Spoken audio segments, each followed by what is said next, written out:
നബിയുന മുഹമ്മദുൻ സല്ലല്ലാഹു അലൈഹി വസല്ലമയെ നിയോഗിക്കുന്നത്. അദ്ദേഹം നിയോഗിക്കപ്പെടുന്നത് മക്കയിലാണ്. മക്ക അറേബ്യയിലാണ്. അറേബ്യയാകട്ടെ വരണ്ടു കിടക്കുന്ന മരുഭൂമിയാണ്.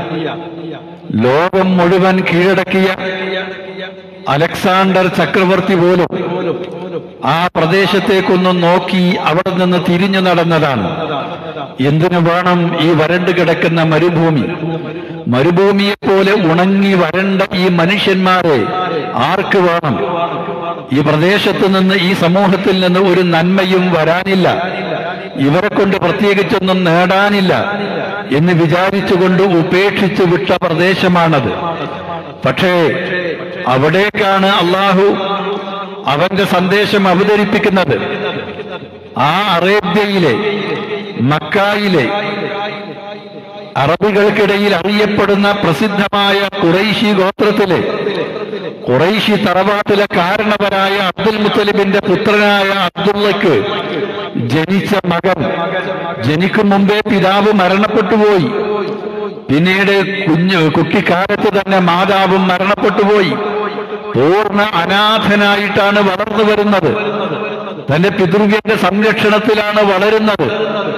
ഉപ്പാപ്പയും വളരെ വേഗം മരിച്ചുപോയി. പിന്നെ പിതൃവ്യനാണ് അബൂതാലിബിന്റെ സംരക്ഷണത്തിലാണ് ആ അനാഥ ബാലൻ വളർന്നു വരുന്നത്. ചെറുപ്പത്തിലെ എല്ലാവർക്കും പ്രിയപ്പെട്ടവനാണ്, കണ്ണിലുണ്ണിയാണ്, സൽസ്വഭാവത്തിന്റെ ഉടമയാണ്. എല്ലാവരുടെയും സ്നേഹം പിടിച്ചുപറ്റി ഓടിച്ചാടി കളിച്ച് വളർന്നു വലുതായി. ആ കാലഘട്ടത്തിൽ അവിടെ കണ്ടുവന്നിരുന്ന ആ മറ്റുള്ള കുട്ടികളിൽ നിന്ന് വ്യത്യസ്തമായ സ്വഭാവ മഹിമയുടെ ഉടമയായ ആ ചെറുപ്പക്കാരൻ ആടുമേച്ച് ജീവിച്ചു. പിന്നീടാണ് അവിടുത്തെ കുലീനയായ ഖദീജയുടെ ചെറുപ്പക്കാരെ തന്റെ കച്ചവട സംഘത്തിൽ അയക്കുകയും ലാഭം കൊയ്തെടുക്കുകയും ചെയ്യുന്ന ഖദീജ, വിശ്വസ്തനായ സത്യസന്ധനായ കളവ് പറയാത്ത വഞ്ചന കാണിക്കാത്ത ഈ യുവാവിനെ പറ്റി കേട്ട് ആ യുവാവിനെ തന്റെ കച്ചവടത്തിൽ പങ്കാളിയാക്കിക്കൊണ്ട് കച്ചവടത്തിനു വേണ്ടി സിറിയയിലേക്ക് അയക്കുന്നതും തിരിച്ചു വന്ന് ഖദീജയുടെ അടിമ മൈസറ ആ കച്ചവട യാത്രയിൽ തനിക്ക് ഈ ചെറുപ്പക്കാരന്റെ കൂടെ ഉണ്ടായ അനുഭവങ്ങൾ പങ്കുവെക്കുകയും ചെയ്തപ്പോൾ ഖദീജ അവസാനം ഈ സൽസ്വഭാവത്തിന്റെ ഉടമ സത്യസന്ധനായ ഈ യുവാവിനെ തന്റെ ഇണയായി ലഭിക്കണമെന്ന് ആഗ്രഹിക്കുന്നതും വിവാഹാന്വേഷണം നടത്തുന്നതും അവർ വിവാഹിതരായി തീരുന്നതും അങ്ങനെ ഒരു കുടുംബജീവിതം നയിച്ച് മുന്നോട്ടു പോകുമ്പോൾ 10-40 വയസ്സ് പൂർത്തിയാകുമ്പോൾ ആ സമൂഹത്തിൽ നടമാടിക്കൊണ്ടിരിക്കുന്ന അന്ധവിശ്വാസങ്ങളിൽ നിന്ന് വിട്ടുനിന്നുകൊണ്ട്, അനാചാരങ്ങളിൽ നിന്ന് മാറി നിന്നുകൊണ്ട്, അതേപോലെ തന്നെ മദ്യത്തിന്റെയും മധുരാക്ഷിയുടെയും പിന്നാലെ പോകുന്ന ആ ആളുകളുടെ സ്വഭാവത്തിൽ നിന്ന് വേറിട്ട ഒരു ഉത്കൃഷ്ട സ്വഭാവത്തിന്റെ ഉടമയായി മാറിക്കൊണ്ട് ആ പ്രവാചകൻ ഏകാന്തത ഇഷ്ടപ്പെട്ടുകൊണ്ട് അങ്ങ് ആ ഹൗർ മലയിൽ അദ്ദേഹം ചെന്ന് ഏകാന്തനായി ധ്യാനനിരതനായി ഇരിക്കുന്നതും അവസാനം അവിടെ ഹിറാ ഗുഹയിൽ ഇരിക്കുന്ന ഘട്ടത്തിൽ മലക്ക് ജിബ്രീൽ ഇറങ്ങി വരുന്നതും എന്നിട്ട് അല്ലാഹുവിന്റെ സന്ദേശം അവതരിപ്പിച്ചു കൊടുക്കുന്നതും ആ അനുഭവവുമായി അദ്ദേഹം തിരിച്ചു വീട്ടിലേക്ക് വരുന്നതും അതിനു മുമ്പ് ഏകാന്തനായി ഇരിക്കുന്ന ഘട്ടത്തിൽ ഇന്നും ഹജ്ജിന് പോകുന്ന, ഉംറയ്ക്ക് പോകുന്ന, മക്കയിൽ താമസിക്കുന്ന ആളുകൾ പ്രവാചകൻ ഏകാന്തനായി ഇരുന്നിരുന്ന ആ ഹിറാ ഗുഹയിലേക്ക് ഒന്ന് കയറിപ്പോകണമെന്ന് വിചാരിച്ചാൽ ഇത്രയധികം സൗകര്യങ്ങൾ ഒരുക്കിയിട്ടും പ്രയാസമാണ്. പലർക്കും അവിടെ എത്താനാവുന്നില്ല. എന്നാൽ അവിടേക്കാണ് തന്റെ പ്രിയപ്പെട്ട ഭർത്താവിന് ഭക്ഷണം തീരുന്ന മുറക്ക് ഭക്ഷണവുമായി ഖദീജ റളിയല്ലാഹു അൻഹ കയറി ചെല്ലാറുണ്ടായിരുന്നത്. അതിനിടയിലാണ് അള്ളാഹു തെരഞ്ഞെടുത്ത ആ ദൂതനെ തെരഞ്ഞെടുത്ത സമയത്ത് നിയോഗിച്ചയച്ച മലക്ക് ജിബ്രീൽ അള്ളാഹുവിന്റെ സന്ദേശവുമായി കടന്നു വരുന്നത്. ഇഖ്റ, വായിക്കുക, ഓതുക എന്ന് പറഞ്ഞുകൊണ്ട് അള്ളാഹുവിന്റെ വചനമായ ഖുർആൻ ഓതിക്കൊടുക്കുകയും അത് ഓതാൻ വേണ്ടി ആവശ്യപ്പെടുകയും ചെയ്യുമ്പോൾ മുമ്പൊരിക്കലും വായിച്ചിട്ടില്ലാത്ത, എഴുതിയിട്ടില്ലാത്ത, വായിക്കാൻ അറിയാത്ത, ഓതാൻ അറിയാത്ത പ്രവാചകൻ മാ അന ബിഖാരിഇൻ, എനിക്ക് ഓതാൻ അറിയില്ലെന്ന് മറുപടി പറയുമ്പോൾ വീണ്ടും 2 തവണ ആവർത്തിച്ച് പ്രവാചകനെ ചേർത്ത് പിടിച്ചുകൊണ്ട് ആ ദിവ്യ സന്ദേശം കേൾക്കാനും ഹൃദിസ്ഥമാക്കാനും ഉൾക്കൊള്ളാനും ഓതാനും പറ്റുന്ന ഒരു പരിവത്തിലായി മാറുകയും ചെയ്തുകൊണ്ട് മലക്ക് ജിബ്രീൽ ഓതിക്കൊടുത്ത ഇഖ്റ ബിസ്മി റബ്ബിക്കല്ലദീ ഖലഖ ഖലഖൽ ഇൻസാന മിൻ അലഖ ഇഖ്റ വറബ്ബുക്കൽ അക്രമുല്ലദീ അല്ലമ ബിൽ ഖലം അല്ലമൽ ഇൻസാന മാ ലം യഅലം എന്ന് തുടങ്ങുന്ന സൂക്തങ്ങൾ അവതരിച്ചു കിട്ടിയത് മുതൽക്കാണ് പ്രവാചകനായി തീരുന്നത്.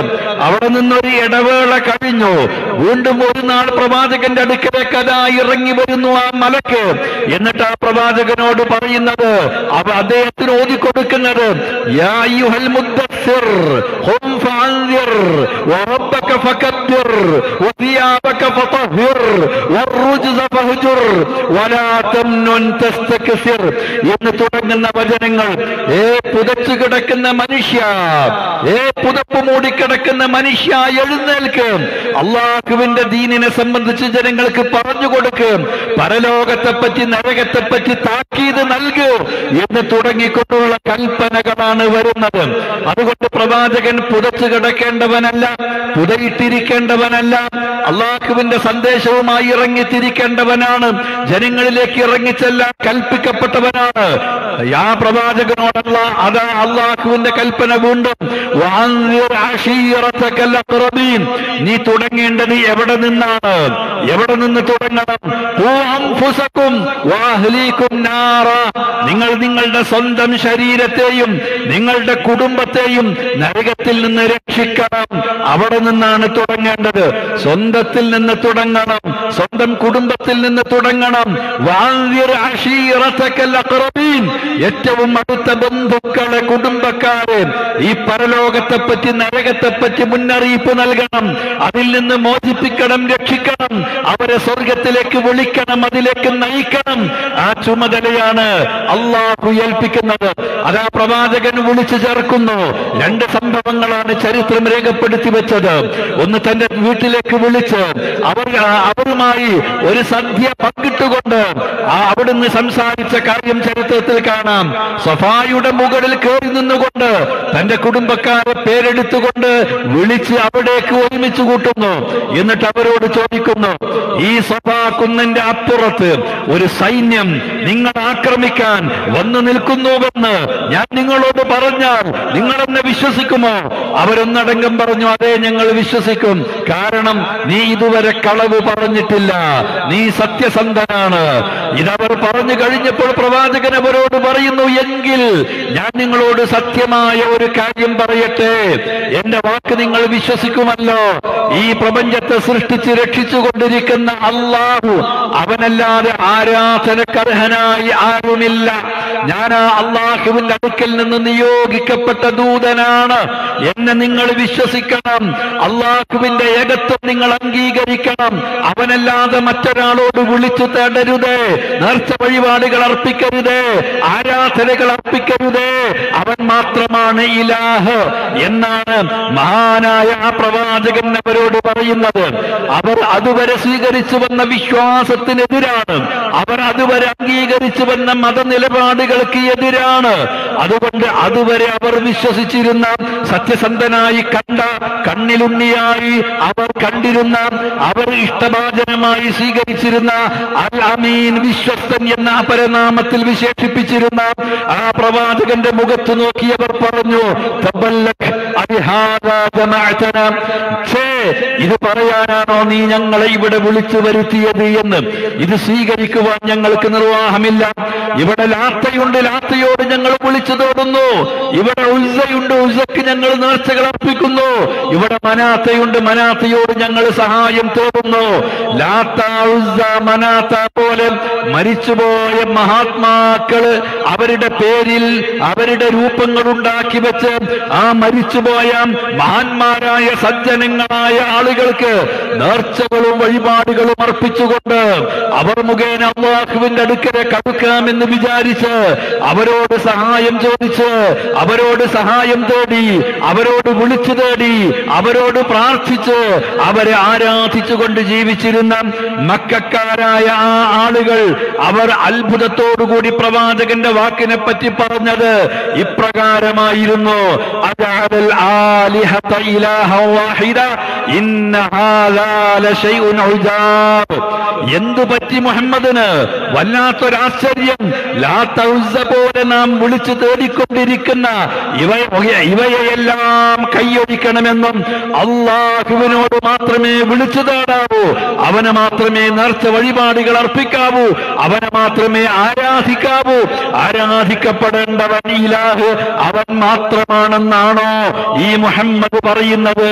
ഇത് ആശ്ചര്യം തന്നെ, ഇത് അംഗീകരിക്കാനാവില്ല എന്ന് പറഞ്ഞുകൊണ്ടാണ് ആ പ്രവാചകന്റെ നേരെ ആദ്യമായി ആക്ഷേപങ്ങളുമായി, ആരോപണങ്ങളുമായി, വിമർശനങ്ങളുമായി, മർദ്ദനങ്ങളുമായി, പീഡനങ്ങളുമായി, വഴിതടയലായി, ഊരിവിലക്കായി, വധശ്രമങ്ങളായി പലരെയും അവർ വധിച്ചു കളഞ്ഞത്. പ്രവാചകൻ തന്നെ അവസാനം നാടുവിട്ടു പോവേണ്ടി വന്നത്. ആ നബിക്ക് എതിരെ പോലും 12 തവണയാണ് വധശ്രമങ്ങൾ ഉണ്ടായിട്ടുള്ളത്. ആ നബിയെ വീട്ടു തടങ്കലിലാക്കണമെന്നവർ കരുതിയത്. വൈദ് യംകുറു ബികല്ലദീന കഫറൂ ലിയുസ്ബിതൂക ഔ യഖ്തുലൂക ഔ യുഖ്രിജൂക വയംകുറൂന വയംകുറുല്ലാഹ് വല്ലാഹു ഖൈറുൽ മാകിരീൻ. ആ സത്യനിഷേധികളായ ആളുകൾ കുതന്ത്രങ്ങൾ ആവിഷ്കരിച്ചു കൊണ്ടിരുന്നു. ഒന്നുകിൽ നിന്നെ കൊന്നുകളയണം, അതല്ലെങ്കിൽ നിന്നെ തടവിലാക്കണം, അല്ലെങ്കിൽ നിന്നെ നാടുകടത്തണം. അതായിരുന്നു അവരുടെ ഗൂഢാലോചന, അവരുടെ കുതന്ത്രങ്ങൾ മെനഞ്ഞത് അതിനുവേണ്ടിയാണ്. വയം കുറൂന വയം കുറുല്ലാഹ്. അവർ കുതന്ത്രങ്ങൾ ആവിഷ്കരിച്ചപ്പോൾ ആ കുതന്ത്രങ്ങളെ വെല്ലുന്ന തന്ത്രങ്ങളാണ് അല്ലാഹു നടപ്പാക്കിയത്. വല്ലാഹു ഖൈറുൽ മാകിരീൻ. സകല തന്ത്രശാലികളെയും വെല്ലുന്ന തന്ത്രമാണ് അല്ലാഹുവിൻ്റേത്. അവർ ആ പ്രവാചകന്റെ വീട് വളഞ്ഞു. സകല ഗോത്രത്തിന്റെയും പ്രതിനിധികൾ ഒന്നിച്ചു നിന്നു. ഒറ്റ എല്ലാവരും ആ കൊലപാതകത്തിൽ പങ്കുചേരണമെന്ന് തീരുമാനിച്ചു. നബി വീട്ടിൽ നിന്ന് പുറത്തിറങ്ങുന്നത് അവർ കാത്തുനിന്നു. പക്ഷേ ഇതറിയാവുന്ന അല്ലാഹു നബിയോട് അവർ കാണാതെ അവിടെ നിന്ന് പുറത്തിറങ്ങാൻ കൽപ്പിച്ചു. അവരുടെ മുമ്പിലൂടെ പ്രവാചകൻ നടന്നുപോയി. അല്ലാഹു അവരുടെ കണ്ണുകൾക്ക് അത് കാണാനുള്ള ശക്തി നൽകിയില്ല. ആ പ്രവാചകൻ അവിടെ നിന്ന് പോയി. നേരത്തെ ഒരുങ്ങിയതനുസരിച്ച് അബൂബക്കർ സിദ്ദീഖ് റളിയല്ലാഹു അൻഹുവിന്റെ കൂടെ ഒരുക്കി നിർത്തിയ വാഹനത്തിൽ കയറി ആ രാത്രിയിൽ തന്നെ അവരങ്ങ് പുറപ്പെട്ടു. അവർ എത്തേണ്ട സ്ഥലത്തെത്തി. അവർ ഒരു ഗുഹയിൽ അവർ ഒളിച്ചിരുന്നു. ആ ഗുഹാമുഖത്തുവരെ ഈ ശത്രുക്കൾ തെരഞ്ഞെത്തി. ആ സന്ദർഭത്തിൽ പ്രവാചകന്റെ കൂടെയുള്ള അബൂബക്കർ സിദ്ദീഖ് റളിയല്ലാഹു അൻഹുവിന് പോലും ഭീതിയുണ്ടായി. പ്രവാചകനോട് അദ്ദേഹം പറഞ്ഞു: ഓ പ്രവാചകരെ, അവരിതാ ഇവിടെ വരെ എത്തിയിട്ടുണ്ടല്ലോ, അവരതാ നോക്കുന്നു, നമ്മെ കണ്ടാലോ എന്ന് ചോദിക്കുന്ന ആ സന്ദർഭം. അതെ,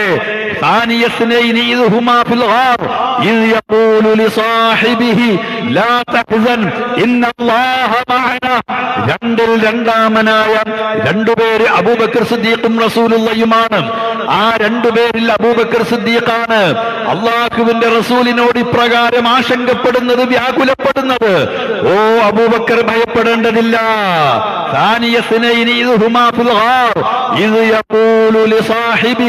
തന്റെ കൂട്ടുകാരനോട് ആ പ്രവാചകൻ പറയുന്നു, അബൂബക്കർ സിദ്ദീഖിനോട് പറയുന്നു: ലാ തഹ്സൻ, ദുഃഖിക്കണ്ട അബൂബക്കർ, പേടിക്കണ്ട അബൂബക്കർ, ഇന്നല്ലാഹ മഅനാ, അല്ലാഹു ഉണ്ട് നമ്മുടെ കൂടെ, അതുകൊണ്ട് എന്തിനു പേടിക്കണം? ആ അല്ലാഹുവിന്റെ കാവൽ ആ ശത്രുക്കൾ ഉള്ളിലേക്ക് നോക്കി കണ്ടില്ല, അവർ തിരിച്ചു നടന്നു. അങ്ങനെ വ്യാപകമായി പ്രവാചകനെ കണ്ടെത്തുന്നവർക്ക് അവർ വലിയ വാഗ്ദാനങ്ങൾ നൽകി. പക്ഷേ നബി സല്ലല്ലാഹു അലൈഹി വസല്ലം, അൽഹംദുലില്ലാഹി അവ്വലൻ വആഖിറ, ഞാൻ പറഞ്ഞു വന്നത് ഇങ്ങനെ അള്ളാഹുവിൻ്റെ മഹത്തായ സഹായം കൊണ്ട് ഈ ശത്രുക്കളുടെ ഉപദ്രവങ്ങളിൽ നിന്ന് രക്ഷപ്പെട്ട് മദീനയിലെത്തിയ പ്രവാചകൻ അള്ളാഹു ഏൽപ്പിച്ച ആ ദൗത്യം നിർവഹിക്കുകയാണ് അദ്ദേഹം ചെയ്തുകൊണ്ടിരുന്നത്. ലാ ഇലാഹ ഇല്ലല്ലാ മുഹമ്മദുർ റസൂലുള്ളാ എന്ന മഹത്തായ ആദർശം പ്രബോധനം ചെയ്യുകയാണ്. അതിൻ്റെ പേരിലാണ് ഈ പ്രവാചകൻ ആക്ഷേപിക്കപ്പെട്ടത്, വിമർശിക്കപ്പെട്ടത്, പീഡിപ്പിക്കപ്പെട്ടത്, വധശ്രമങ്ങളുണ്ടായത്, നാടുകടത്തപ്പെട്ടത്. എല്ലാം ആ പ്രവാചകന്റെ സ്വഭാവദൂഷ്യമായിരുന്നില്ല, ആ പ്രവാചകന്റെ പെരുമാറ്റത്തിലെ കുഴപ്പമായിരുന്നില്ല, ആ പ്രവാചകൻ എന്തെങ്കിലും തെറ്റുകുറ്റങ്ങൾ ചെയ്തത് കൊണ്ടല്ല. ആ പ്രവാചകന്റെ പേരിൽ അത്തരത്തിലൊരു ആരോപണം ആർക്കും ഉന്നയിക്കാൻ സാധിച്ചിട്ടില്ല. അതുകൊണ്ട് തന്നെ ഈ ആദർശം ആര് പറയുന്നു, എപ്പോൾ പറയുന്നു, എവിടെ പറയുന്നു, ആ സന്ദർഭത്തിലൊക്കെ പ്രവാചകന് നേരിടേണ്ടി വന്നത് എന്താണോ അത് നേരിടേണ്ടി വരും, അത് സഹിക്കേണ്ടി വരും. പ്രവാചകൻ സഹിച്ചതുപോലെ.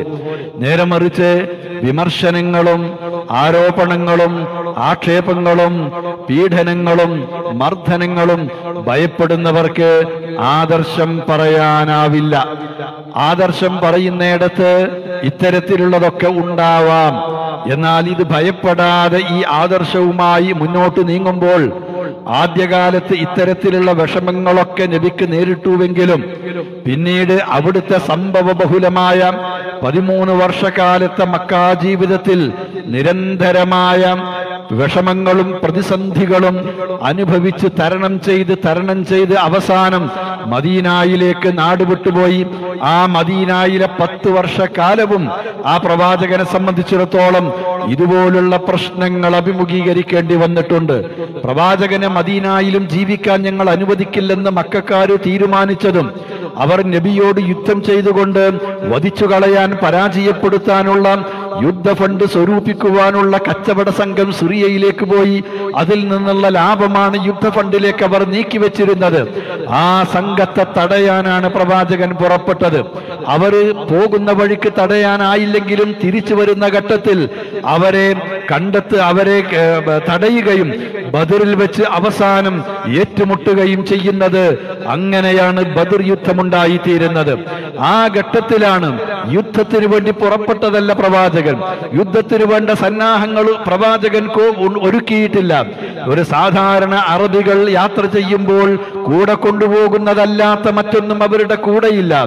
എന്നാൽ 1000-ഓളം വരുന്ന സൈന്യം സർവസന്നാഹങ്ങളോടെ ഈ 300 ചില്ലാനം ആളുകളെ പൊടിപൊടിച്ചു കളയാം എന്ന് വിചാരിച്ചുകൊണ്ട് അവർ സർവസന്നാഹങ്ങളോടെ ബദറിലേക്ക് പാഞ്ഞടുത്തുവെങ്കിലും അള്ളാഹുവിന്റെ തീരുമാനമാണ് അവന്റെ ദീനിനെ, അവന്റെ ആദർശത്തെ, ലാ ഇലാഹ ഇല്ലല്ലയെ സംരക്ഷിക്കാനും സംരക്ഷിക്കുന്നവരെ സംരക്ഷിക്കുവാനും ബാധ്യത ഏറ്റെടുത്ത റബ്ബ് അവന്റെ സന്ദേശം അവിടെ തെളിയിച്ചു കാണിക്കുകയും ആ സന്ദേശവും സംരക്ഷിക്കുന്ന പ്രവാചകനെയും വിശ്വാസികളെയും സംരക്ഷിക്കുകയും അത് നശിപ്പിക്കാൻ ഒരുമ്പെട്ടു വന്ന ശത്രുക്കളെ അവൻ അവിടെ വെച്ച് നശിപ്പിക്കുകയും ചെയ്തുവെന്നത് ചരിത്രം നമുക്ക് വ്യക്തമാക്കി തരുന്ന ഒരു യാഥാർത്ഥ്യമാണ്. ഉഹദിന്റെയും ഖൈബറിന്റെയും ഖന്തഖിന്റെയും അതുപോലുള്ള യുദ്ധങ്ങളുടെ ചരിത്രമൊക്കെ അതാണ്. അവസാനം പ്രവാചകൻ മക്കയിൽ നിന്ന് മദീനയിൽ നിന്ന് മക്കയിലേക്ക് വിജയശ്രീലാളിതനായി തിരിച്ചു വരികയാണ്. മക്കയിലേക്ക് അദ്ദേഹം കടന്നു വരുന്നത് യുദ്ധം ചെയ്ത് തങ്ങളെ നശിപ്പിച്ചു കളയുമോ എന്ന് ഭയപ്പെട്ടുകൊണ്ട്, മക്കക്കാരായ ബഹുദൈവ വിശ്വാസികളായ ആളുകൾ ഭയപ്പെട്ടുകൊണ്ട് തടയാൻ വേണ്ടി ഒരുമ്പെട്ട് അവിടുത്തെ നേതാക്കളുടെ നേതൃത്വത്തിൽ അവർ ഒരുമ്പെട്ട് ഇറങ്ങിയെങ്കിലും അവർ പ്രവാചകനും പ്രവാചകന്റെ കൂടെയുള്ള വിശ്വാസികളും ഒഴുകി വരുന്നത് മലവെള്ളപ്പാച്ചിൽ പോലെ തടുത്തു നിർത്താനാവാത്തതാണ് എന്ന് അവർ മനസ്സിലാക്കി. ആ പ്രവാചകന്റെ അടുക്കൽ അവർ ചെന്ന് നോക്കുമ്പോൾ കൂടെയുള്ള ആളുകൾ പ്രവാചകനോട് പ്രകടിപ്പിക്കുന്ന സ്നേഹം അത് റബീഉൽ അവ്വൽ 12 പ്രകടിപ്പിക്കുന്നത് പോലെയുള്ളതല്ല. നബിയുടെ ഒരു വാക്ക് പുറത്തേക്ക് വരുന്നതിനു മുമ്പ് അത് ശിരസാവഹിക്കുന്നു. നബി ആംഗ്യം കാണിക്കുമ്പോഴേക്കത് നടപ്പിലാക്കുന്നു. നബിയോട് അളവില്ലാത്ത അതിരില്ലാത്ത സ്നേഹം, നബിക്ക് വേണ്ടി നബിയുടെ കൂടെ ജീവത്യാഗത്തിന് സന്നദ്ധരായ ഒരു കൂട്ടം ആളുകളെയാണ് കാണുന്നത്. അതുകൊണ്ട് തന്നെ അവരുടെ നേതാക്കൾ പറഞ്ഞു, ഇവരോട് യുദ്ധം ചെയ്തുകൊണ്ട് വിജയിക്കാൻ നമുക്കാവില്ല എന്ന് പറഞ്ഞതൊക്കെ ചരിത്രം രേഖപ്പെടുത്തി വെച്ച പോലെ ഹദീസ് ഗ്രന്ഥങ്ങളും രേഖപ്പെടുത്തി വെച്ചിട്ടുണ്ട്.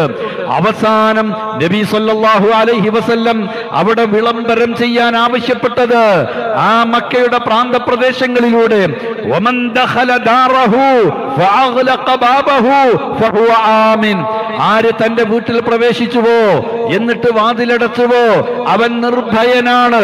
ഞങ്ങൾ ഇതാ കാണുന്നവരെയൊക്കെ കൊന്നൊടുക്കാനും വീട്ടിലിരിക്കുന്നവരെ മുഴുവൻ നശിപ്പിക്കാനും വന്നവരല്ല. അതല്ല ഞങ്ങളുടെ ലക്ഷ്യം. മുസ്ലിങ്ങളല്ലാത്ത ആളുകളെ കൊന്നൊടുക്കലല്ല. ഞങ്ങൾ ആക്രമിച്ചെങ്കിലും ഞങ്ങളിൽ പലരെയും വധിച്ചു കളഞ്ഞുവെങ്കിലും ഞങ്ങളെ നാട് കടത്തിയെങ്കിലും അതിന് പകരം ചോദിക്കാൻ വേണ്ടി വന്നതല്ല. ഇസ്ലാമിന്റെ സമാധാനത്തിന്റെ സന്ദേശവുമായി വന്നവരാണ് ഞങ്ങൾ. ഈ ആദർശം ഞങ്ങൾ ഉറക്കെ പറയും. അത് ഇഷ്ടമുള്ളവർക്ക് സ്വീകരിക്കാം, അത് സ്വീകരിച്ചവനും സ്വീകരിക്കാത്തവനും സമാധാനത്തോടെ ജീവിക്കാം. വമൻ ദഖല ദാറഹു വഅഗ്ലഖ ബാബഹു ഫഹുവ ആമിൻ, ആര് തന്റെ വീട്ടിൽ പ്രവേശിച്ച് വാതിലടച്ചുവോ ആയുധമെടുത്തുകൊണ്ട് വഴികളിലൂടെ ഇറങ്ങി ഞങ്ങളുടെ നേരെ പാഞ്ഞെടുത്ത് ഞങ്ങൾ ആക്രമിക്കാൻ വരുന്നില്ലയോ അവൻ നിർഭയനാണ്. വമൻ ദഖല ദാറ അബി സുഫിയാന ഫഹുവ ആമിൻ, അതേപോലെ മക്കയുടെ നേതാവായി അവരംഗീകരിക്കുന്ന അവരുടെ നേതാവായ അബൂ സുഫിയാന്റെ വീട്ടിൽ ആരഭയം തേടിയോ അയാളും നിർഭയനാണ് എന്ന് വിളിച്ചു പറയാനാണ് പ്രവാചകൻ പറഞ്ഞത്. എന്നിട്ട് പ്രവാചകനും വിശ്വാസികളും നേരെ കടന്നു ചെന്നു ആ കഅബയുടെ അടുക്കലേക്ക്. ആ കഅബയെ വൃത്തിയാക്കി അതിന്റെ ചുറ്റും സ്ഥാപിച്ചു വെച്ചിരുന്ന പ്രതിഷ്ഠകൾ എടുത്തു മാറ്റി. മഹാനായ ഇബ്രാഹിം നബിയെ പോലും അവിടെ പ്രതിമയാക്കി സ്ഥാപിച്ചിട്ടുണ്ട്. ഇസ്മായിൽ നബിയും പ്രതിമയാക്കപ്പെട്ടിട്ടുണ്ട്. അത്ഭുതത്തോടുകൂടി അവയെല്ലാം തന്നെ നീക്കിക്കൊണ്ട് ജാൽ ഹഖ് വസഹഖൽ ബാതിൽ ഇന്നൽ ബാതില കാന സഹൂഖാ, സത്യം വന്നു കഴിഞ്ഞു, അസത്യം അത് നിഷ്കാസനം ചെയ്യപ്പെട്ടു, ഈ അസത്യം അത് നിഷ്കാസനം ചെയ്യപ്പെടേണ്ടതാണ് എന്ന ഖുർആനിക സൂക്തം ഉദ്ധരിച്ചുകൊണ്ട് അവയെല്ലാം തട്ടിമാറ്റി എടുത്തു മാറ്റി ആ കഅബയുടെ ചുമരുകളിൽ കൊത്തിവെച്ചതും വരച്ചു വെച്ചതുമായ ദേവതകളുടെ ചിത്രങ്ങളെല്ലാം മായ്ച്ചു കളഞ്ഞുകൊണ്ട് പ്രതിഷ്ഠകളെല്ലാം എടുത്തു നീക്കിക്കൊണ്ട് ഇബ്രാഹിം നബി കഅബാലയം സ്ഥാപിച്ചത് എന്തിനു വേണ്ടിയാണോ ആ തൗഹീദിന്റെ കേന്ദ്രമാക്കി അതിനെ വൃത്തിയാക്കുകയും ശുദ്ധീകരിക്കുകയും ചെയ്ത് അവിടെ നമസ്കരിച്ചുകൊണ്ട് ഏകദൈവ വിശ്വാസത്തിന്റെ പവിത്രമായ കേന്ദ്രമാക്കി പ്രഖ്യാപിച്ചുകൊണ്ട് ഇനി ബഹുദൈവ വിശ്വാസികൾ ഈ കഅബ പ്രദക്ഷിണം ചെയ്യരുത് എന്നവിടെ പ്രഖ്യാപനം നടത്തുകയും വിളംബരം നടത്തുകയും ചെയ്യുന്നു. ഇങ്ങനെയാണ് നബി സല്ലല്ലാഹു അലൈഹി വസല്ലം അവിടുന്ന് മഹത്തായ ഈ ആദർശം മനുഷ്യനെ സംബന്ധിച്ചിടത്തോളം അവന് ഒഴിവാക്കാനാവാത്ത ഈ ആദർശം ലാ ഇലാഹ ഇല്ലല്ലാഹ് മുഹമ്മദുർ റസൂലുള്ളാഹ് എന്ന ആദർശം അത് പ്രബോധനം ചെയ്തുകൊണ്ട് നീങ്ങിയിട്ടുള്ളത്.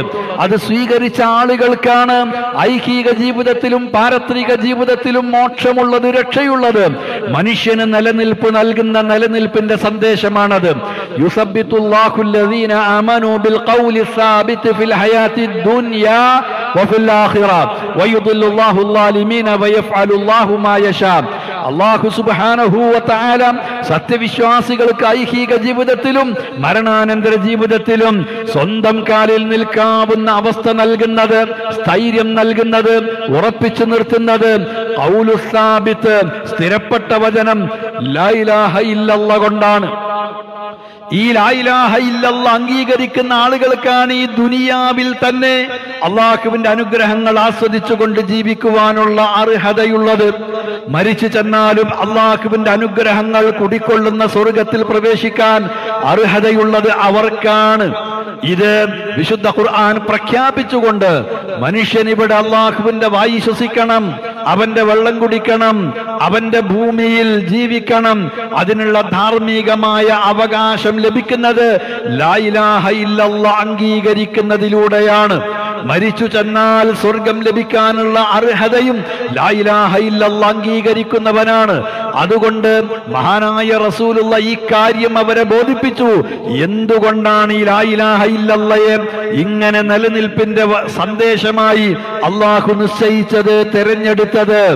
അതിനുള്ള കാരണം മറ്റൊന്നുമല്ല, മനുഷ്യനെ സൃഷ്ടിച്ച സൃഷ്ടാവും അവനെ പരിപാലിച്ചു കൊണ്ടിരിക്കുന്ന രക്ഷിച്ചുകൊണ്ടിരിക്കുന്ന രക്ഷിതാവുമായ അള്ളാഹു മനുഷ്യന് ചെയ്തു കൊടുത്ത കയ്യും കണക്കുമില്ലാത്ത ഈ അനുഗ്രഹങ്ങൾ, ആ അനുഗ്രഹങ്ങൾക്ക് നന്ദിയായിട്ടാണ് അള്ളാഹു മനുഷ്യനോട് അവന്റെ മുമ്പിൽ തലകുനിക്കാനും അവനോട് വിളിച്ചു തേടാനും അവനോട് പ്രാർത്ഥിക്കാനും അവനെ നമസ്കരിക്കാനും അവനെ ആരാധിക്കുവാനും കൽപ്പിക്കുന്നത്.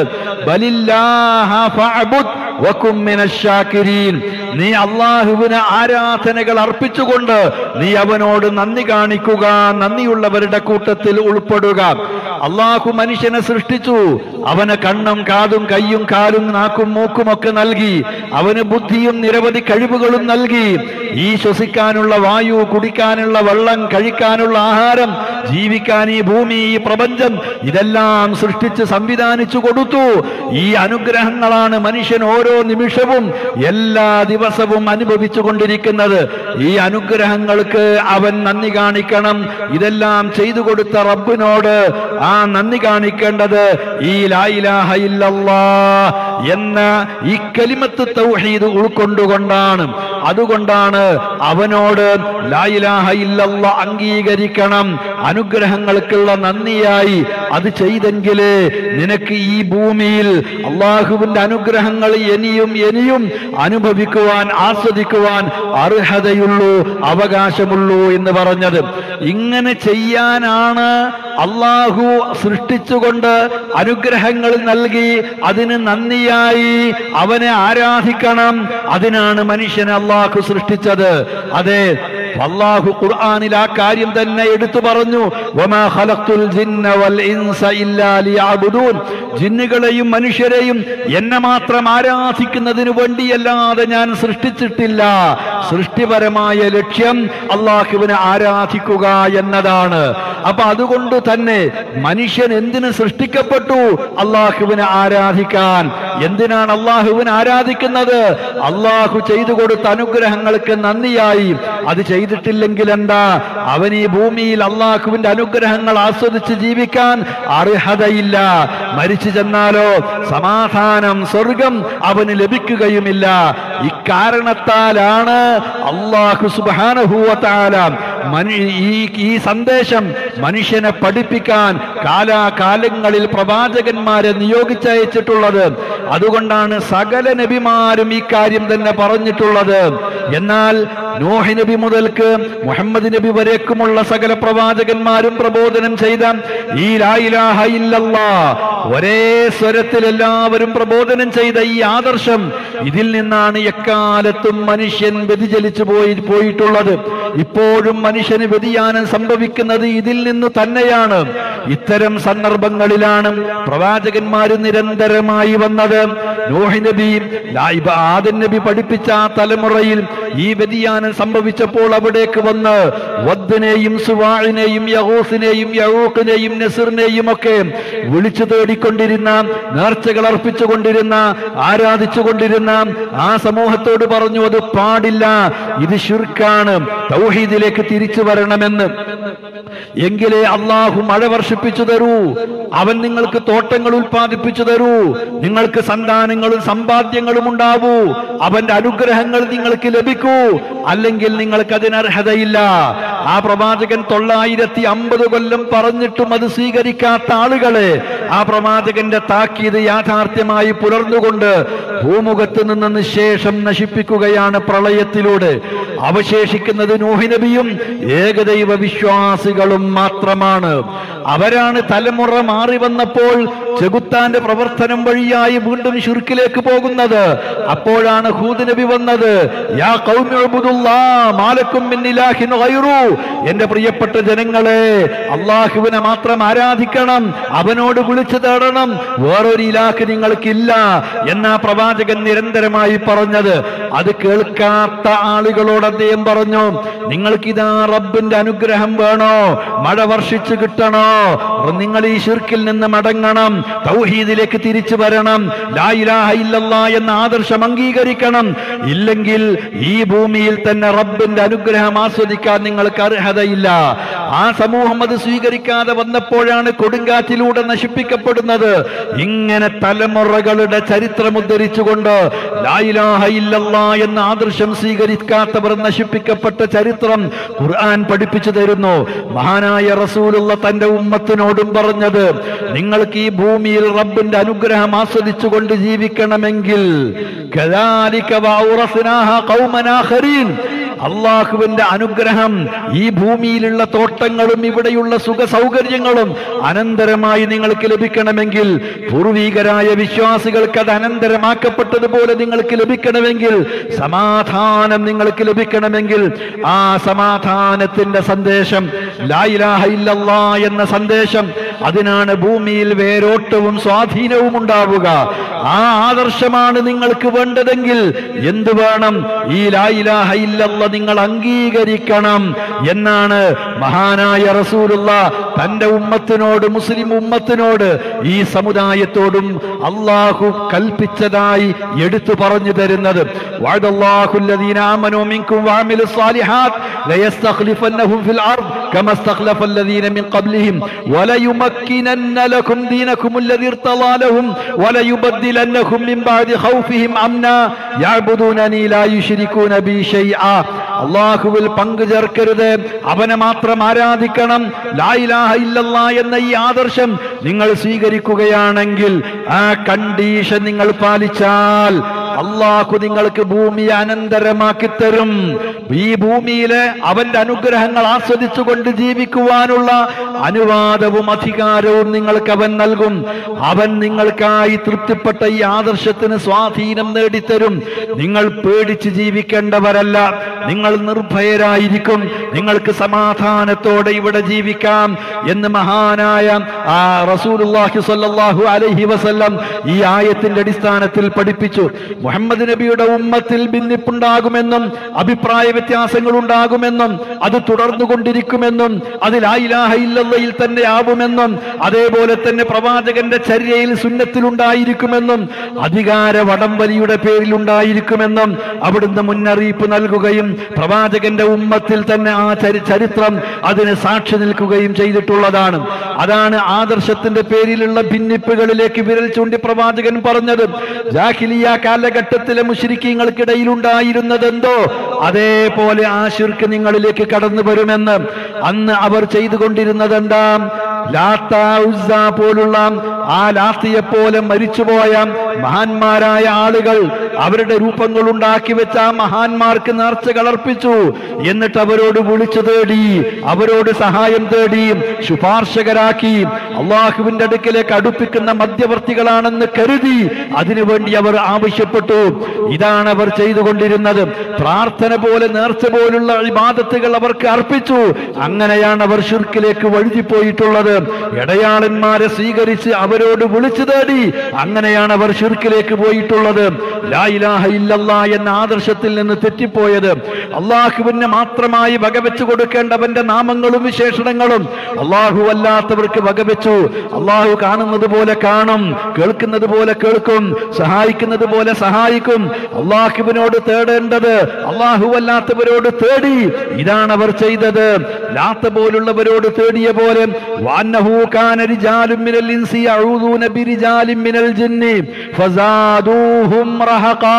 മരുഭൂമിയിലൂടെ യാത്ര ചെയ്യുമ്പോൾ, ആ മരുഭൂമിയിലെ വിജനമായ ഒരു പ്രദേശത്ത് അവർ തമ്പടിക്കുമ്പോൾ അവരുടെ വിശ്വാസപ്രകാരം ആ മരുഭൂമിയിലുള്ള വല്ല ജിന്നുകളും ഇവിടെ പരിസരത്തുള്ള ജിന്നുകൾ ഒരുപക്ഷേ ഞങ്ങളിലേക്ക് വന്നുകൊണ്ട് ഞങ്ങളെയും ഞങ്ങളുടെ സ്വത്തുക്കൾ കാലികളൊക്കെ ഉപദ്രവിച്ചേക്കും. ആ ഉപദ്രവത്തെ ഭയന്നുകൊണ്ട് അവർ കാവല് തേടി അവിടുത്തെ ജിന്നിലെ പ്രധാനികളായ ആളുകളോട്. ഇങ്ങനെ ചെയ്യുന്ന സമ്പ്രദായം, ജിന്നിനോട് സഹായം തേടുന്ന, ജിന്നിനോട് കാവലിനെ തേടുന്ന സമ്പ്രദായം ആ ജാഹിലിയ കാലഘട്ടത്തിലെ മുശ്രിക്കീങ്ങൾക്കുണ്ടായിരുന്നു. ആ ശിർക്കൻ പ്രവർത്തനങ്ങൾ, അതുപോലെ തന്നെ ഈ ഉമ്മത്തിലേക്ക് കടന്നു വന്നു. ഇതുപോലെ ജാഹിലിയ കാലഘട്ടത്തിൽ ഉണ്ടായിരുന്ന മരിച്ചുപോയ ലാത്ത് പോലുള്ള മഹാന്മാരോട്, സജ്ജനങ്ങളോട് മരിച്ചതിന് ശേഷം അവർക്ക് നേർച്ചകളും വഴിപാടുകളും അർപ്പിച്ചുകൊണ്ട് അവരോട് വിളിച്ചു തേടിക്കൊണ്ട് അവരെ ഇടയാളന്മാരാക്കിക്കൊണ്ട് അള്ളാഹുവിലേക്ക് അടുക്കുന്ന ആ ഇസ്തിഗാസയും തവസ്സുലും അത് ശിർക്കായ കാര്യങ്ങള് മുസ്ലിം സമുദായത്തിലേക്ക് അതേപോലെ കടന്നു വന്നു. ഇതേപോലെ തന്നെ ജിന്ന്, പിശാചുക്കളെ പോലുള്ളവയുടെ ഉപദ്രവത്തിൽ നിന്ന് രക്ഷ കിട്ടുന്നതിന് വേണ്ടി ഇവിടെ ഈ ശബ്ദം കേൾക്കുന്ന പരിസരത്തുള്ള വിളി കേൾക്കുന്ന പരിധിയിൽപ്പെട്ട ജിന്നിന്റെ നേതാക്കളെ, ഞങ്ങളുടെ ഈ വിളി കേട്ടുകൊണ്ട് ഞങ്ങളെ രക്ഷിക്കണേ, ഞങ്ങളെ ഉപദ്രവിക്കരുതേ എന്ന് പറഞ്ഞുകൊണ്ടാണ്, വിളിച്ചു തേടിക്കൊണ്ടാണ് ജിന്നിന്റെ സഹായം അവർ ആവശ്യപ്പെട്ടുകൊണ്ടിരുന്നത്. അതാണ് വിശുദ്ധ ഖുർആൻ എടുത്തു പറഞ്ഞത്, മുശ്രിക്കീങ്ങളുടെ സമ്പ്രദായമായി എടുത്തു പറഞ്ഞത്. മുസ്ലിം ലോകം ആ പ്രവർത്തനം ശിർക്കാണെന്ന് പഠിപ്പിച്ചത്. ഇതെല്ലാം അതേ രൂപത്തിൽ തന്നെ ഒഴുകി വന്നില്ലേ ഈ ഉമ്മത്തിലേക്ക്? മുസ്ലിം സമുദായത്തിന്റെ ചരിത്രം എടുത്തു നോക്കിയാൽ ഇത്തരത്തിലുള്ള ശിർക്ക് ഈ സമൂഹത്തിലേക്ക് ഒഴുകി വന്നത്, അതിനെ നേരിടാനും തുറന്ന് കാണിക്കാനും ഈ അന്ധവിശ്വാസങ്ങളെ വിപാടനം ചെയ്യാനും അനാചാരങ്ങളെ നിർമാർജനം ചെയ്യാനും കറകളഞ്ഞ തൗഹീദിലേക്ക്, ശുദ്ധമായ പ്രവാചക ചര്യയിലേക്ക് ഈ സമൂഹത്തെ തിരിച്ചു കൊണ്ടുവരുന്ന പ്രവർത്തനമാണ് ഇസ്ലാഹി പ്രസ്ഥാനം നിർവഹിച്ചുകൊണ്ടിരിക്കുന്നത്. അതുകൊണ്ട് തന്നെ ആ പ്രവർത്തനം നടത്തിക്കൊണ്ടിരിക്കുമ്പോൾ ഈ പ്രസ്ഥാനത്തിന് അനുഭവപ്പെട്ടുകൊണ്ടിരിക്കുന്ന അതിലെ പണ്ഡിതന്മാർക്കും പ്രബോധകന്മാർക്കും പ്രവർത്തകന്മാർക്കും ഏതു ഭാഗത്തു നിന്നും ഉണ്ടായിക്കൊണ്ടിരിക്കുന്ന വിമർശനങ്ങളും എതിർപ്പുകളും അത് പൂച്ചണ്ടായി കാണാനും അത് തൃണവൽക്കരിച്ചുകൊണ്ട് അത് പാടെ തള്ളിക്കളഞ്ഞുകൊണ്ട് ഈ ആദർശവുമായി ധീരമായി മുന്നോട്ടു പോവുകയാണ് ഇസ്ലാഹി പ്രസ്ഥാനം ചെയ്തുകൊണ്ടിരിക്കുന്നത്. ഈ സമൂഹത്തിന്റെ കയ്യടി ആഗ്രഹിച്ചുകൊണ്ടല്ല, അതേപോലെ തന്നെ ആളുകളുടെ നല്ല വാക്ക് മാത്രം കിട്ടണമെന്ന് കരുതിക്കൊണ്ടല്ല. അള്ളാഹുവിന്റെ പ്രീതിയാണ് നമ്മുടെ ലക്ഷ്യം, പരലോക മോക്ഷമാണ് നമ്മുടെ ലക്ഷ്യം. ഇവിടെ ഒരുപക്ഷെ മാതാപിതാക്കൾ തന്നെ വിമർശിച്ചു, എതിർത്തു എന്ന് വന്നേക്കും. ഒരുപക്ഷെ സഹോദരി സഹോദരന്മാർ ആക്ഷേപിച്ചു, കൈയൊഴിച്ചു എന്ന് വന്നേക്കും.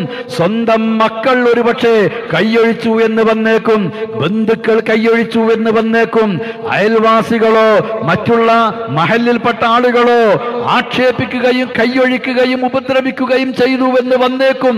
ഇതെല്ലാം തന്നെ തരണം ചെയ്തുകൊണ്ടാണ് ഒറ്റപ്പെട്ടവരായി കഴിഞ്ഞുകൂടിയിരുന്ന പല പ്രദേശങ്ങളിലും ഈ ആദർശത്തിലേക്ക് കടന്നു വന്ന ആളുകൾ അതെല്ലാം തരണം ചെയ്തുകൊണ്ട് ഇന്ന് ഈ കാണുന്ന വിധത്തിൽ ശക്തിയാർജിച്ചിട്ടുള്ളത്.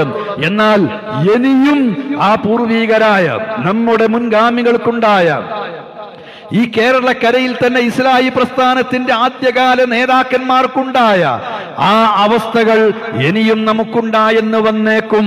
സ്വന്തത്തിൽ നിന്ന്, സ്വന്തം കുടുംബത്തിൽ നിന്ന്, സ്വന്തം മഹലിൽ നിന്ന് എതിർപ്പുകളും പ്രയാസങ്ങളും ഈ ആദർശം പ്രബോധനം ചെയ്യുന്നതിന് അനുഭവിക്കുമ്പോൾ അത് ഭയപ്പെട്ടുകൊണ്ട് മൗനം പാലിക്കുകയല്ല, ഇത്തരത്തിലുള്ള കാര്യങ്ങൾ ജനങ്ങളോട് തുറന്നു പറയാതിരിക്കുകയല്ല, നേരെ മറിച്ച് അത് തുറന്നു പറഞ്ഞുകൊണ്ട് ശിർക്കിൽ ആപതിച്ചു കിടക്കുന്ന ആളുകളെ അതിൽ നിന്ന് മോചിപ്പിക്കുന്ന പ്രവർത്തനങ്ങളുമായിട്ട് മുന്നോട്ട് പോകണം. അതാണ് ഇസ്ലാഹി പ്രസ്ഥാനത്തിന്റെ അജണ്ട. ആ അജണ്ടയിൽ വിട്ടുവീഴ്ചയില്ലാതെ ഇത് മുന്നോട്ട് പോവുക തന്നെ ചെയ്യും. മുജാഹിദ് പ്രസ്ഥാനം ഈ തരത്തിലുള്ള വെല്ലുവിളികളെ നേരിട്ടുകൊണ്ടാണ് ഇത് മുന്നോട്ട് നീങ്ങിക്കൊണ്ടിരിക്കുന്നത്. അതിനുള്ളിൽ നിന്ന് തന്നെ ഭിന്നിപ്പുണ്ടാവുകയും വേറിട്ടു പോവുകയും ചെയ്യുന്ന ആളുകൾ തൗഹീദിന്റെ പേരിൽ തന്നെയാണ് ഭിന്നിച്ചു പോയിട്ടുള്ളത്. ഈ അടുത്ത കാലത്ത് നാം മനസ്സിലാക്കി, വിശുദ്ധ ഖുർആനിൽ നിന്ന് പൂർവീകരായ സച്ചരിതരായ മുൻഗാമികൾ മനസ്സിലാക്കിയതുപോലെ മനസ്സിലാക്കണം. നമ്മുടെ ഇഷ്ടപ്രകാരമല്ല ഖുർആനിനെ മനസ്സിലാക്കേണ്ടത്, വ്യാഖ്യാനിക്കേണ്ടത്. നമ്മുടെ ഇഷ്ടപ്രകാരമല്ല പ്രവാചകചര്യ മനസ്സിലാക്കേണ്ടത്, വ്യാഖ്യാനിക്കേണ്ടത്. നബിയുടെ കൂടെ ജീവിച്ച സഹാബത്ത്, താബിഈങ്ങള്, തബഉ താബിഈങ്ങള്, ഖൈറുന്നാസി ഖർനി സുമ്മല്ലദീന യലൂനഹും സുമ്മല്ലദീന യലൂനഹും, ഏറ്റവും നല്ല തലമുറ എന്റെ തലമുറയാണ്, പിന്നെ തൊട്ടടുത്ത തലമുറ, പിന്നെ അതിനോടടുത്ത തലമുറ എന്ന് പ്രവാചകൻ എടുത്തു പറഞ്ഞ ആ ഉത്തമ നൂറ്റാണ്ട്, 3 നൂറ്റാണ്ടിൽ 3 തലമുറയിൽ ജീവിച്ചിരുന്ന ആളുകൾ, അവർ എങ്ങനെ മനസ്സിലാക്കിയതുപോലെ മനസ്സിലാക്കണം. ഇത് പറഞ്ഞതിന്റെ പേരിലാണ് മുസ്ലിം ലോകത്തിന് ഇന്ന് വരെ അന്യമായിട്ടുള്ള ചില ചിന്താഗതികൾ ആദർശമായി നിലപാടായി പ്രഖ്യാപിച്ചുകൊണ്ട് ഈ പ്രസ്ഥാനത്തിൽ നിന്ന് വേറിട്ടു പോയിട്ടുള്ളത്. അങ്ങനെ വേറിട്ടു പോകുന്നവർക്ക് പോകാൻ സ്വാതന്ത്ര്യമുണ്ടെങ്കിലും നമുക്ക് ഈ സത്യം തുറന്നു പറയാതിരിക്കാൻ പറ്റില്ല. അതുപോലെ തന്നെ ജിന്നെ കാക്കണേ പിടിക്കട ജിന്നെ എന്ന് പറഞ്ഞുകൊണ്ട് ജിന്നിനോട് സഹായം ചോദിക്കുന്നത് ശിർക്കല്ലെന്ന് പറയുന്നത് അത് വളരെ വ്യക്തമായി വിശുദ്ധ ഖുർആൻ തന്നെ ശിർക്കാണെന്ന് പഠിപ്പിച്ച അത്തരത്തിലുള്ള യാതൊരു ശിർക്കും നമുക്ക് അംഗീകരിക്കാനാവില്ല. ശിർക്കല്ലാത്ത കാര്യം ശിർക്കാണെന്ന് പറയുന്നതും നമുക്ക് അംഗീകരിക്കാനാവില്ല. അതുകൊണ്ട് വിശുദ്ധ ഖുർആൻ എന്ത് ശിർക്കാണെന്ന് പഠിപ്പിച്ചു, പ്രവാചകൻ എന്ത് ശിർക്കാണെന്ന് പഠിപ്പിച്ചു, അതിനെ ശിർക്കായി കാണാനും ഖുർആനും സുന്നത്തും ശിർക്കാണെന്ന് പറയാത്ത ശിർക്കല്ലാത്ത കാര്യങ്ങളെ ശിർക്കാണെന്ന് പറയാനും നമുക്ക് സാധ്യമല്ല. ശിർക്ക് എന്താണോ അത് കാലാകാലങ്ങളിൽ പ്രവാചകന്മാര് പഠിപ്പിച്ചു തന്നു. മുഹമ്മദ് നബിയുടെ ശേഷം സലഫു സാലിഹീങ്ങൾ അഹ്ലുസുന്നത്ത് വൽ ജമാഅ ഇന്ന് വരെ പഠിപ്പിച്ചു തന്നത് അതൊന്നും ശിർക്കല്ലെന്ന് പറയുന്ന ഒരു കൂട്ടർ യാഥാസ്ഥികരായ ആളുകൾ ഇവിടെ ജീവിച്ചിരിക്കുമ്പോൾ അവരോട് ശിർക്ക് ഇന്നതാണെന്ന് തുറന്നു പറയാതിരിക്കാൻ നിർവാഹമില്ല. അതേപോലെ തന്നെ ജിന്നിനോട് വിളിച്ച് സഹായം ചോദിക്കുന്നത് ജിന്നിന്റെ കഴിവിൽപ്പെട്ടതാണെങ്കിൽ ഭൗതിക സഹായമാണെങ്കിൽ അത് ശിർക്കല്ലെന്ന് പറയാൻ പറ്റില്ല. കാരണം ജാഹിലിയ കാലഘട്ടത്തിലെ മുശ്രിക്കീങ്ങൾ വിളി കേൾക്കുന്ന പരിധിയിൽപ്പെട്ട ജിന്നിനോടാണ് സഹായം ചോദിച്ചത്. അതേപോലെ തന്നെ ഭൗതിക സഹായമാണ് ചോദിച്ചത്.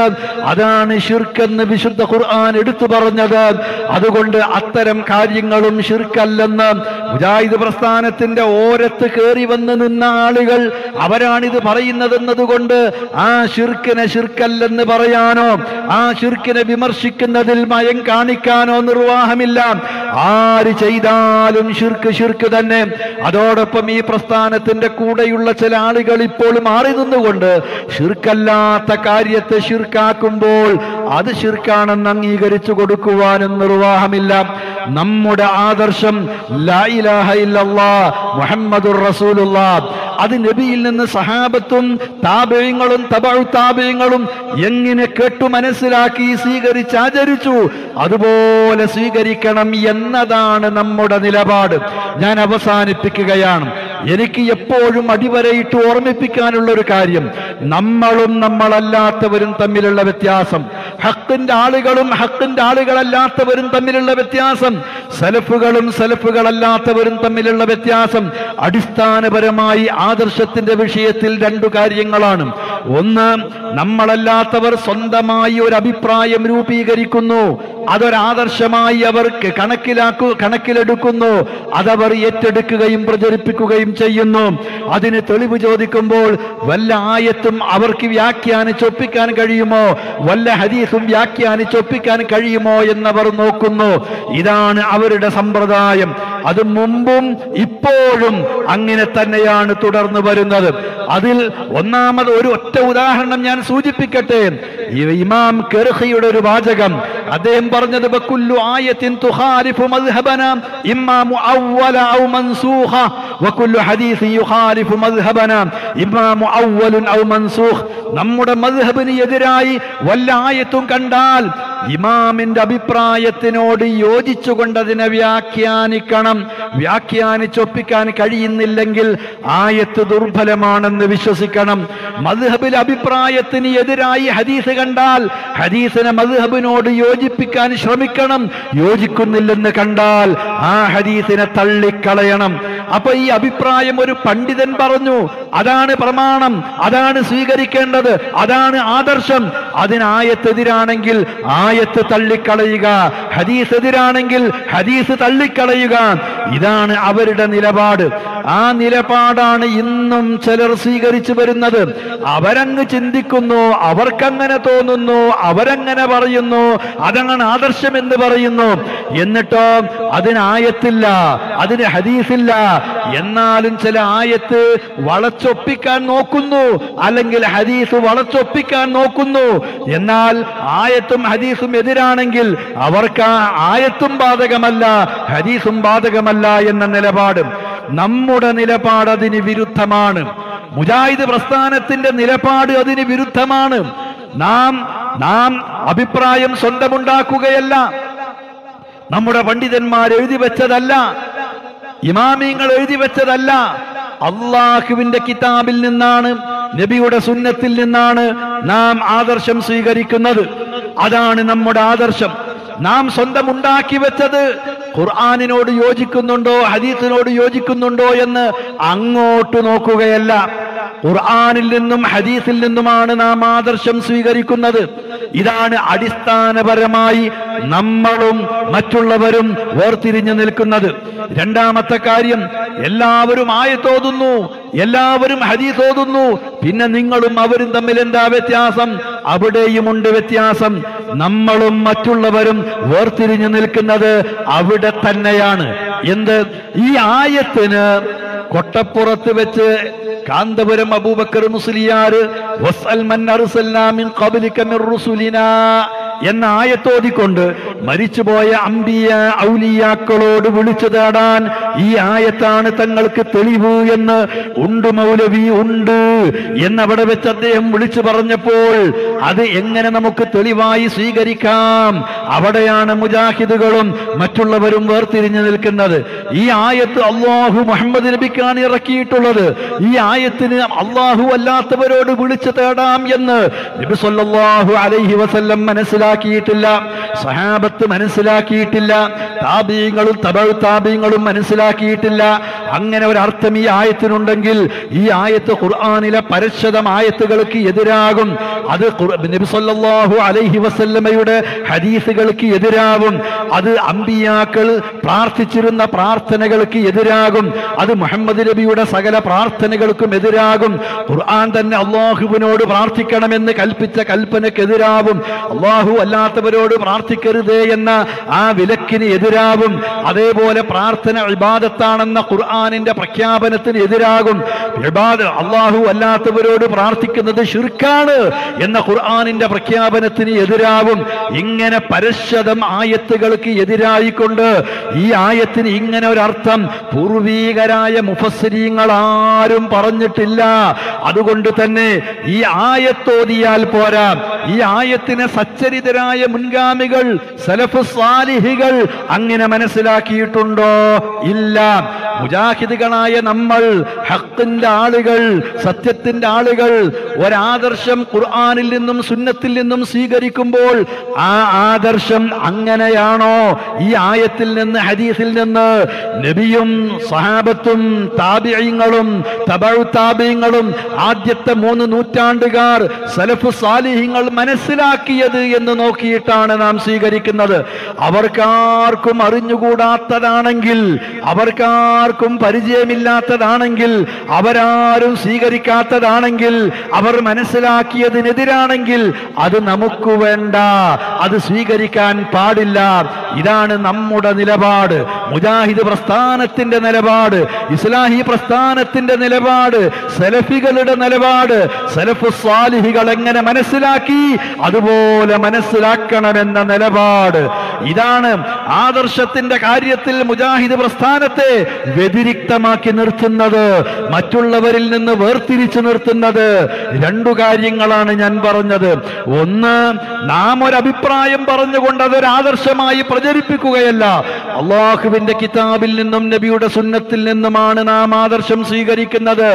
2, അള്ളാഹുവിന്റെ കിതാബിൽ നിന്നും നബിയുടെ സുന്നത്തിൽ നിന്നും നാം സ്വീകരിക്കുന്നത് നമ്മുടെ ഇഷ്ടത്തിനനുസരിച്ചല്ല. അങ്ങനെയാണ് സഹാബ താബിഈങ്ങളും തബഉ താബിഈങ്ങളും മനസ്സിലാക്കിയത്. നബി വിശേഷിപ്പിച്ച ഉത്തമ നൂറ്റാണ്ടുകാർ അവരങ്ങനെയാണ് മനസ്സിലാക്കിയത്. സലഫു സാലിഹീങ്ങളുടെ മാർഗം വിശുദ്ധ ഖുർആൻ പറഞ്ഞു, വമൻ യുശാഖിഖിർ റസൂല മിൻ ബഅദി മാ തബയ്യന ലഹുൽ ഹുദാ വയത്തബിഅ ഗൈറ സബീലിൽ മുഅ്മിനീൻ നുവല്ലിഹി മാ തവല്ല വനുസ്ലിഹി ജഹന്നം വസാഅത് മസീറാ. വമൻ യുശാഖിഖിർ യുശാഖിഖിർ റസൂല മിൻ ബഅദി മാ തബയ്യന ലഹുൽ ഹുദാ. വിശുദ്ധ ഖുർആനിൽ നിന്നും പ്രവാചകൻ കൊണ്ടുവന്ന ചര്യയിൽ നിന്നും സന്മാർഗം ഇന്നതാണെന്ന് ഒരാൾക്ക് ബോധ്യപ്പെട്ടിട്ട് അയാൾ അതിനെ എതിര് പ്രവർത്തിക്കുകയാണെങ്കിൽ, പ്രവാചകന് എതിര് പ്രവർത്തിക്കുകയാണെങ്കിൽ, പ്രവാചകന്റെ കൂടെ ജീവിച്ച വിശ്വാസികളായ സലഫ് സാലിഹീങ്ങള് അവർ സ്വീകരിച്ച വഴിയിൽ നിന്ന്, അവർ സ്വീകരിച്ച മാർഗത്തിൽ നിന്ന്, സച്ചരിതരായ മുൻഗാമികളുടെ മാർഗം വിട്ടുകൊണ്ടാണ് ഒരാൾ തന്നിഷ്ടപ്രകാരമുള്ള വഴി തിരഞ്ഞെടുക്കുന്നതെങ്കിൽ നുവല്ലിഹി മാ തവല്ല വനുസ്ലിഹി ജഹന്നം വസാഅത് മസീറ, അവൻ തിരിഞ്ഞ പാട്ടിന് അവനെ നാം തിരിച്ചുവിടും, നരകത്തിലേക്കായിരിക്കും അവൻ ചെന്നെത്തുന്നത് എന്നാണ് വിശുദ്ധ ഖുർആൻ പറഞ്ഞത്. നേരെ മറിച്ച് വസ്സാബിഖൂനൽ അവ്വലൂന മിനൽ മുഹാജിരീന വൽ അൻസാർ വല്ലദീന തബഊഹു ബിഇഹ്സാൻ റളിയല്ലാഹു അൻഹും വറദൂ അൻ.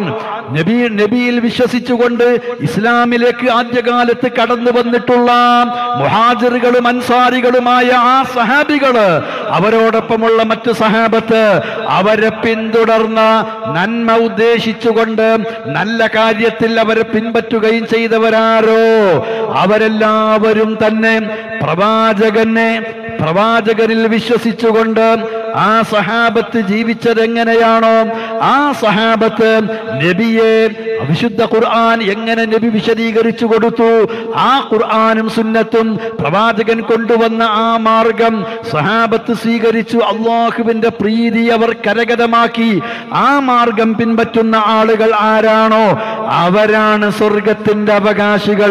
അവർക്ക് സ്വർഗമാണ്, അള്ളാഹുവിന്റെ പ്രീതിയുണ്ട്, അവരാണ് വിജയികൾ എന്ന് വിശുദ്ധ ഖുർആൻ പറഞ്ഞു.